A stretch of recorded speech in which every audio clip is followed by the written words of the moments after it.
Ci tengo a portare tutta la mia solidarietà e quella dei sindaci veneti al ministro Calderoli, colpevole di svolgere il loro ruolo, il suo ruolo con grande impegno, con grande passione, e si trova addirittura minacciato, sembra dalla mafia, a firma della mafia, poi è tutto da verificare, però comunque ogni minaccia che un amministratore riceve è sempre un brutto segnale per la democrazia.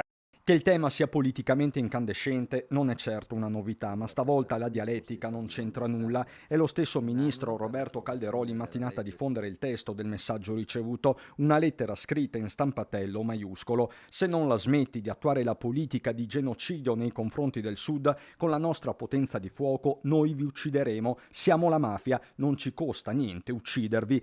Parole violente, a tratti farneticanti, con Calderoli che risponde a stretto giro via social: non ho paura delle minacce, non mi spavento e vado avanti fino a quando non avrò realizzato l'autonomia regionale e poi dopo andrò a fare il pensionato sul mio trattore, scrive il ministro. Il primo a solidarizzare è il presidente Luca Zaia, che parla di gesto contro un processo di riforma totalmente democratico. Segue il capogruppo leghista Palazzo Ferrofini Alberto Villanova: i veneti ripudiano la violenza e sono a fianco di chi si batte per l'autonomia. Una partita, dice Mario Conte, che resta aperta, rivolgendosi allo stesso esecutivo. Diciamo che l'autonomia era uno dei punti cardini del programma elettorale del governo Meloni e del centrodestra, quindi noi invitiamo il governo a mantenere l'impegno con gli elettori, semplicemente crediamo fortemente che l'autonomia sia una soluzione per questo problema e non una sottrazione di risorse per qualcuno. Noi non vogliamo sottrarre risorse a nessuno, quindi noi chiediamo l'autonomia,